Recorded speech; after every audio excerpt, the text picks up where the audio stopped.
Hi guys, good morning. Welcome back to our channel. నేను మీ ధరణి. అందరూ ఎలా ఉన్నారు? బాగున్నారా? నేనైతే బాగానే ఉన్నానండి. సో ఇంకా రూమ్ అయితే చెక్అవుట్ చేసి సికింద్రాబాద్ అయితే వెళ్ళిపోయాము. ఈవినింగ్ 5 o'clock అనమాట ట్రైన్. 5:30కి గోదావరి ఎక్స్ప్రెస్. సో లగేజ్ అంతా సైడ్కి అయితే దించాము. కార్కి 1 డే అంతా తిరిగాం కదా, మాకైతే 12,000 రూపాయలు అయిందనమాట కార్ మాట్లాడుకోవడం వల్ల.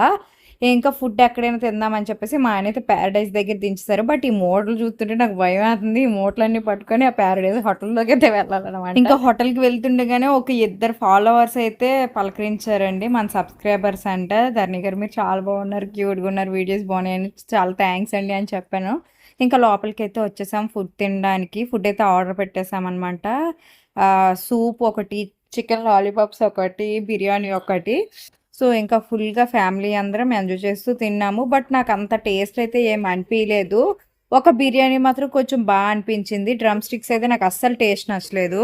ఇంకా తర్వాత బయట రైల్వే స్టేషన్ ముందు ఇలాంటి షాప్స్ అన్నీ ఉన్నాయన్నమాట. ఆ షాప్స్ అన్నీ చూసుకొని ఇంకా రైల్వే స్టేషన్ లోపలికి అయితే వెళ్ళిపోయాము. మెయిన్ హైలైట్ ఏంటంటే మాకు ట్రావెలింగ్ మొత్తం యూజ్ అయింది ఈ ట్రాలీ బ్యాగ్ అండి. పాప కూర్చుంది చూసారా, ఇదైతే బాగా యూజ్ అయిందండి.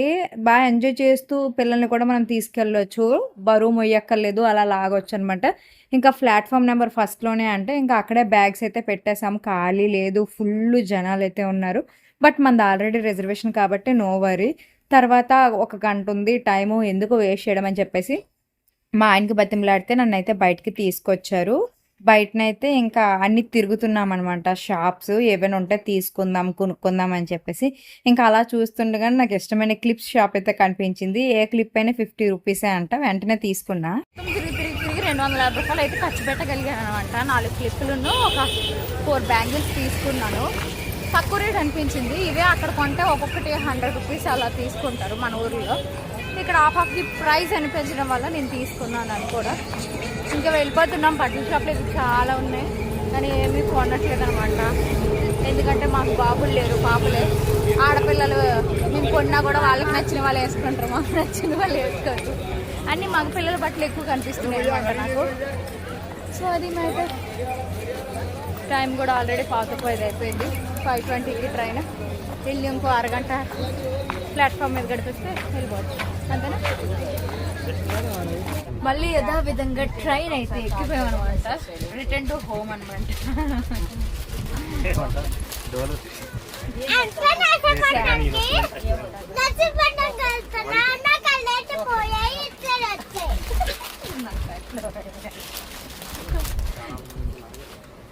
నని సాటర్డే నాకు వేసానండి, నేను ఇంతకు ఒకటి వేసాను, అందుకే ఇప్పుడు 3 కొన్నాను. అసలు అతను ఫేవరెట్ లేరండి, నేను మాత్రం తలనొప్పి వచ్చినట్టు నాకు సాటర్డే వేసేస్తాను. ఇంకా ట్రైన్ దిగిపోయి మా ఊరు నర్సీపట్నం అయితే బయలుదేరిపోయామన్నమాట. అమ్మ వాళ్ళని అక్కడ దించేసి మావయ్య గారు మళ్ళీ అక్కడి నుంచి ఊరికి ట్రైన్ ఎక్కిపోతానన్నారు. సో మావయ్య గారు అక్కడే ఉండిపోయారు. ఇంకా మేము మా ఊటికి చేరిపోతున్నాం. ఈ జర్నీ అయితే బాగా అయిపోయిందండి, సక్సెస్ఫుల్ గా, చాలా హ్యాపీగా జరిగిపోయింది ఫ్యామిలీతో కూడా. ఖర్చు కూడా బాగానే అయింది. మామూలుగా సింపుల్ గా వచ్చి ఇక ఎక్స్పెండిచర్ కంఫర్ట్ గా ఉండాలని చెప్పేసి ఎక్స్పెండిచర్ ఎక్కువ. ఎందుకంటే ఇటు నుంచి థర్డ్ ఏసీ, అటు నుంచి థర్డ్ ఏసీ. మామూలుగా అయితే స్లీపర్ బుక్ చేసేస్తే సరిపోయేది. 500తో టికెట్ పోతుంది. థర్డ్ ఏసీ వల్ల అది 500 కాస్త 1000 రూపాయలు అయింది ఇటు నుంచి అటు నుంచి మనిషికి. తర్వాత అక్కడ నుంచి మేము ఏంటంటే అక్కడ నుంచి హైదరాబాద్ నుంచి బాసర్కి బస్సులో వెళ్ళిపోవచ్చు. బట్ రిటర్న్ లో వచ్చేటప్పుడు మళ్ళీ ట్రైన్ ఏదైనా లేట్ అయితే యువతల ట్రైన్ మేము మిస్ అయిపోతాం అని చెప్పేసి కార్ మాట్లాడుకోవాల్సి వచ్చింది.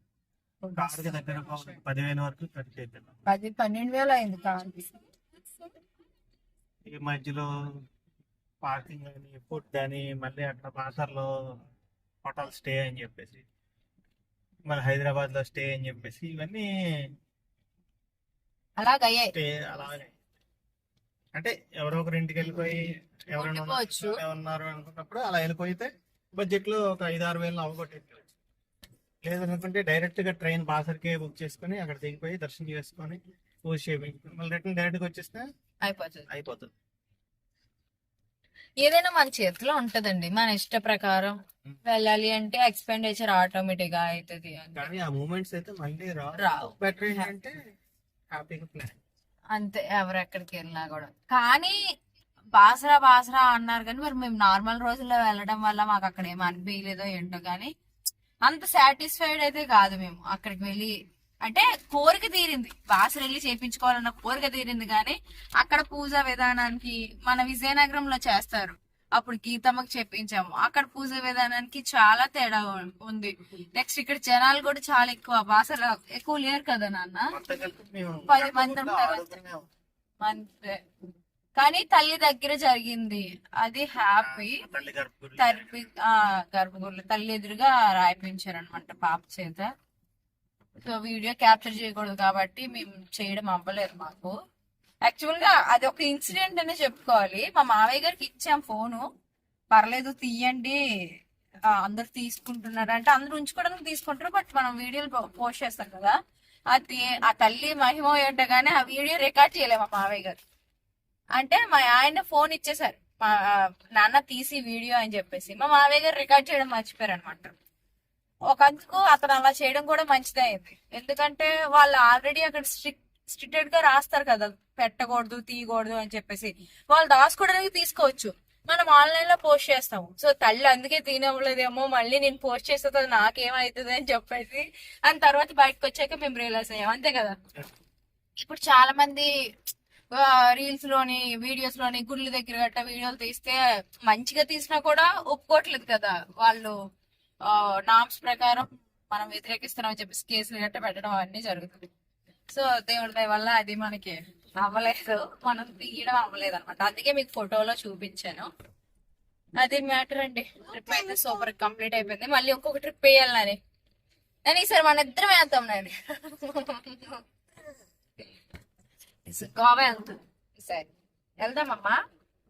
ఇంకొక అంటే మా దీంట్లో డ్రైవింగ్ వచ్చే వాళ్ళు ఉన్నారంటే బాగుండేది అనిపించింది ఈ ట్రిప్ లో. ఇద్దరు ఎందుకంటే వెళ్ళిపోయి చక్కగా ఇంకా ప్లేసెస్ కవర్ చేసుకుంటూ వచ్చేవాళ్ళం. మన చేతిలో మన కారు ఉంటే మన ఇష్టం కదా, ఎక్కడైనా పెట్టచ్చు. మా ఆయనకి ఒక్కరికి డ్రైవింగ్ వచ్చు, అతనికి ఒక్కరు పట్టుకుని వెళ్ళడం చాలా కష్టం కదా, ఇంకొకరు ఉంటే చాలు. నేనే నేర్చుకోవాలి అని అనిపించింది నాకు కూడా.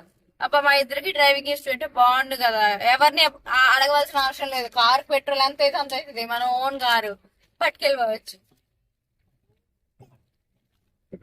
నేర్చుకోవాలి. మీకు ఎవరికైనా డ్రైవింగ్ స్కూల్ ఉంటే కామెంట్ సెక్షన్ లో షేర్ చేయండి, ఇంటికి వచ్చి నేర్చేసుకుంటాను. సో అది ఏంటి, ఈ వీడియో కూడా నేను ఎక్కడికి ఎండ్ చేసేస్తున్నా. నర్సీపట్నం అయితే వెళ్ళిపోతున్నాం, అక్కడ నుంచి రేపటి నుంచి రెగ్యులర్ వ్లాగ్స్ తీయడానికి ట్రై చేస్తాను. ఓకేనా, బాయ్ బాయ్.